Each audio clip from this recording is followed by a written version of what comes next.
Hello and welcome back. उम्मीद करता हूँ सभी खैरियत से होंगे।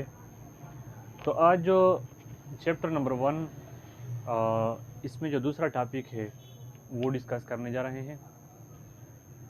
तो टॉपिक का नाम है relationship of biology to other fields.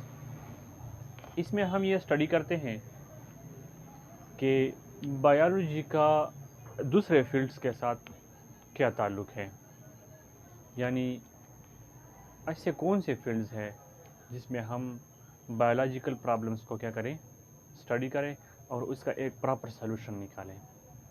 तो चलिए स्टार्ट करते हैं। इसमें जो सबसे पहला है वो है हमारे पास बायोफिज़िक्स। बायोफिज़िक्स हमारे पास एक ऐसा फील्ड है जिसमें हम क्या करते हैं, फिज़िक्स के जितने भी प्रिंसिपल्स हैं या जितने भी लॉज हैं उसको हम यूज़ करते हैं किसी बायोलॉजिकल प्रॉब्लम को सॉल्व करने के लिए, या फॉर एग्जांपल किसी बायोलॉजिकल सिस्टम को स्टडी करने के लिए हम फिज़िक्स के जो प्रिंसिपल्स है वो स्टडी करते हैं। जिस तरह के यहाँ पर हमने लिखा है interdisciplinary field that applies principle of physics to study biological system. Interdisciplinary का वर्ड जो है इसका मतलब ये होता है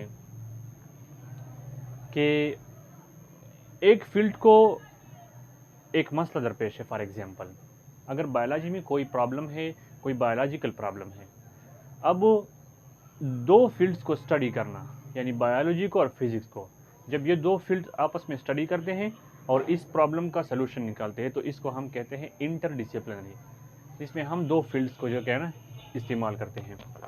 दैट अप्लाई, जो क्या करते हैं, अप्लाई करते हैं principles of physics to study biological system. हम फिज़िक्स के जो रूल्स है, प्रिंसिपल्स है वो यूज़ करते हैं, उसको हम यूज़ करते हैं ताकि हम किसी बायोलॉजिकल सिस्टम को स्टडी करें प्रॉपरली। जिस तरह के हमारे पास एग्जांपल है नर्व इम्पल्स। नर्व इम्पल्स हमारे पास क्या है, अब अगर देखें तो नर्व इम्पल्स बेसिकली हमारे जो न्यूरॉन्स है, हमारा जो नर्वस सिस्टम है, वो एक सिग्नल जो है ना, सिग्नल के थ्रू इंफॉर्मेशन ट्रांसमिट करते हैं। अब उसी सिग्नल को हमने नाम दिया है नर्व इम्पल्स। ये जो नर्व इम्पल्स है ये बेसिकली एक इलेक्ट्रिक करंट के तरीके की तरह क्या करते हैं, मूव करते हैं और बिहेव करते हैं। तो बेसिकली ये हम इसको जो है ना फिजिक्स के थ्रू समझते हैं। इसके बाद हमारे पास क्या है, बायोकेमिस्ट्री। बायोकेमिस्ट्री जो है हमारे पास साइंस का वो ब्रांच है जिसमें हम बायोलॉजिकल सिस्टम में या बायोलॉजी में या एक लिविंग ऑर्गेनिज्म के अंदर जितने भी हमारे पास केमिकल रिएक्शंस होते हैं वो स्टडी करते हैं, यानी to study chemical processes inside living organisms. Living organisms के अंदर जितने भी हमारे पास क्या होते हैं, केमिकल प्रोसेसेस होते हैं, उसको हम किस में स्टडी करते हैं, बायोकेमिस्ट्री में। यानी अगर हम देखें, हम कहते हैं कि किस तरह एंजाइम एक रिएक्शन को कैटालाइज करती है। कैटालाइज मतलब एक रिएक्शन को एक एंजाइम किस तरह स्पीड अप करती है। तो इसको हम कहाँ स्टडी करेंगे, केमिस्ट्री में और फिर बायोकेमिस्ट्री में। तो बायोकेमिस्ट्री हमारे पास वो फील्ड है जिसमें हम क्या करते हैं, लिविंग ऑर्गेनिज्म के बॉडी के अंदर जितने भी केमिकल रिएक्शंस होते हैं वो स्टडी करते हैं। जो तीसरा है हमारे पास बायोजियोग्राफी। बायो का वर्ड आता है तो इससे बायोलॉजी का जो है ना मीनिंग निकलती है, और जियो का मतलब होता है अर्थ और ग्राफी। अब इसमें क्या होता है, इसमें हम देखते हैं कि एक लिविंग ऑर्गेनिज्म दुनिया के किस कोने में वो क्या करता है, रहता है। यानी फॉर एग्जांपल हमारे पास एक ऑर्गेनिज्म है, लायन है, एलिफेंट है, वो किस बायोलॉजिकल या किस जियोग्राफिकल स्पेस के ऊपर एग्जिस्ट करता है।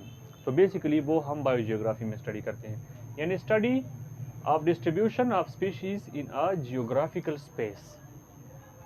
किसी एक ख़ास स्पेस पर, किसी एक ख़ास जियोग्राफी पर हम ऑर्गेनिजम्स की डिस्ट्रीब्यूशन, यानी दुनिया में ऑर्गेनिजम्स कौन कौन से इलाकों में मौजूद है, तो उसकी स्टडी हम बायोजियोग्राफी में करते हैं। जिस तरह अगर हमने एग्जाम्पल लिखा है कि जो हमारे पास कैंगरूज है, कैंगरूज ऑस्ट्रेलिया में प्रेजेंट है और इस तरह खेवी न्यूजीलैंड में प्रेजेंट है, तो उसकी स्टडी करना इसको हम कहते हैं बायोजियोग्राफी। इसके बाद हमारे पास आता है बायोस्टैटिस्टिक्स या बायोमेट्री। बायोस्टैटिस्टिक्स या बायोमेट्री हमारे पास वो ब्रांच है जिसमें हम क्या करते हैं, स्टैटिस्टिक्स के एप्लीकेशन यूज़ करते हैं और बायोलॉजिकल प्रॉब्लम्स को का एक डेटा निकालते हैं।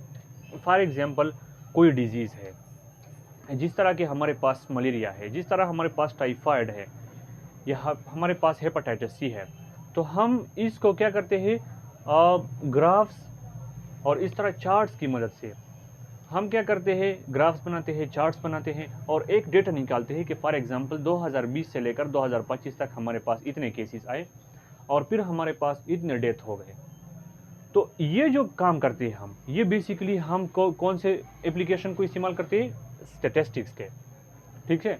और इसको हम बायोमेट्री भी कहते हैं और या बायोमैथमेटिक्स भी कहते हैं, यानी हम मैथमेटिकल रूल्स को इस्तेमाल करते हैं और बायोलॉजी में इसको हम क्या करते हैं, यूज़ करते हैं।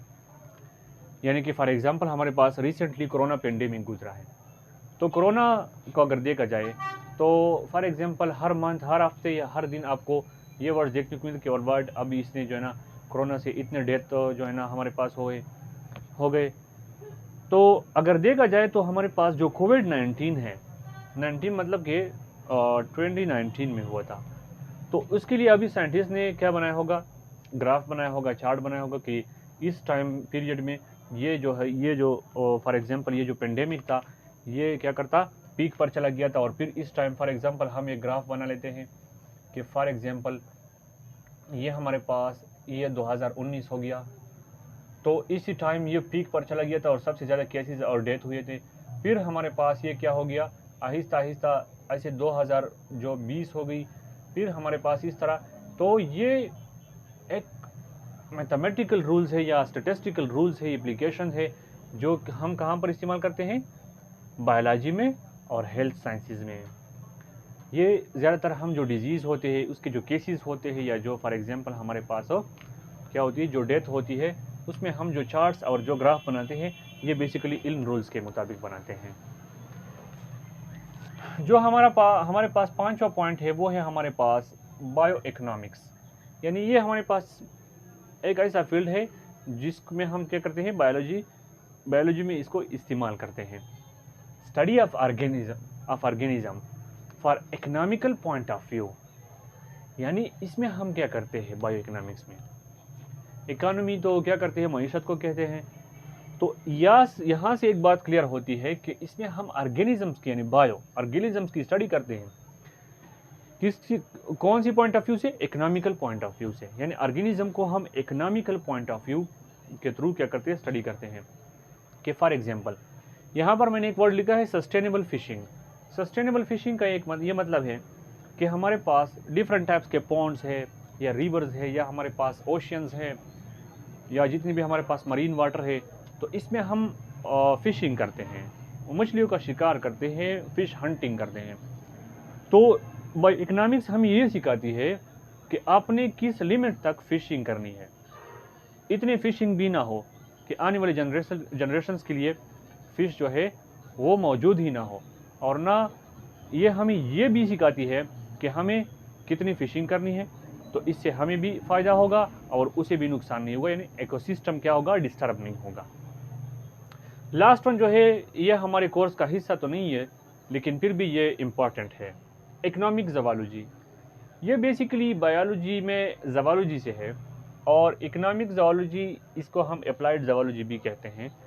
इकोनॉमिक ज़वालॉजी के वर्ड से जाहिर होता है कि इसमें भी हम एनिमल्स को स्टडी करते हैं, लेकिन कमर्शली मतलब applying zoological knowledge to cultivate beneficial animals for human use for food and industry and developing methods to control or eradicate harmful microorganisms। हम ज़वालॉजिकल नॉलेज को इस्तेमाल करते हैं ताकि हम ऐसे एनिमल्स को पैदा करें जो इंसानों के लिए फ़ायदेमंद हो। यानी किन किन चीज़ों के लिए? फूड, जिस तरह के हमारे पास क्या हो गया, अंडे हो गए, ये भी हम एनिमल से लेते हैं, बर्ड से।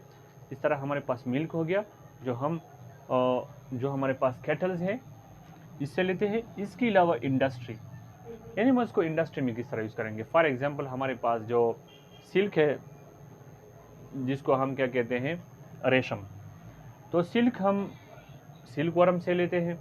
इसके अलावा हमारे पास हनी है, शहद, ये भी हम हनी बी से प्रोड्यूस करते हैं और फिर ये इंडस्ट्रीज़ में इस्तेमाल करते हैं, etcetera. In developing methods to control, और ऐसे मेथड्स हम बनाते हैं, डेवलप करते हैं टू कंट्रोल और इरेडिकेट, जिसमें हम क्या करते हैं, कंट्रोल करते हैं या मुकम्मल तौर पर ख़त्म करते हैं। इरेडिकेट मतलब एक चीज़ को बुनियाद से ख़त्म करना। किस चीज़ को? Harmful micro organism. ऐसे माइक्रो ऑर्गेनिज्म, ऐसे छोटे जानदार जो कि नुकसानदेह होते हैं हमारे इन एनिमल्स के लिए, जिससे हम पैसा कमाते हैं। जिस तरह के हमारे पास पेस्ट कंट्रोल, ऐसे पेस्ट जो हमारे फसलों को तबाह बर्बाद कर देती है और जिसकी वजह से हमारी क्रॉप प्रोडक्शन क्या होती है, डिक्रीज़ होती है। तो इसके कंट्रोल के लिए हम मेथड्स बनाए। इसके अलावा disease causing vectors, for example कुछ ऐसे एनिमल्स या माइक्रो ऑर्गेनिजम्स होते हैं जिसके ज़रिए पैरासाइट वगैरह ट्रेवल करते हैं, इसको एज अ वेक्टर इस्तेमाल करते हैं। तो हम ऐसे एनिमल्स को क्या करें, कंट्रोल करें। जिस तरह हमारे पास रेट्स हो गए और या डिफरेंट टाइप्स के हमारे पास पैरासाइट हो गए जो एनिमल्स में डिजीज़ काज करते हैं। जिस तरह हमारे पास प्लाज्मोडियम हो गया और इसके अलावा अमीबियासिस हो गई। इतना हमारे पास बहुत सारे पैरासाइट्स हैं जो हमारे एनिमल्स को क्या करते हैं, इन्फेक्ट करते हैं और इससे हमारे पास क्या हो जाती है, हमारे प्रोडक्शन में कमी होती है और मार्केट गिर जाता है। तो यह था हमारा आज का लेक्चर कि हमारे पास ऐसे कौन से फील्ड्स हैं जो बायोलॉजी से रिलेट करते हैं। वीडियो अगर आपको अच्छा लगा हो, यूज़फुल हो आपके लिए, तो प्लीज़ शेयर भी कीजिए और लाइक और कमेंट भी कीजिए और सब्सक्राइब भी कीजिए। इसके अलावा कल का भी हमारा इसी चैप्टर से एक लेक्चर है और तकरीबन 2-3 लेक्चर हो जाएंगे तो ये चैप्टर कंप्लीट हो जाएगा, फिर दूसरा चैप्टर स्टार्ट करेंगे। सो अब तक के लिए इतना ही। Have a good day.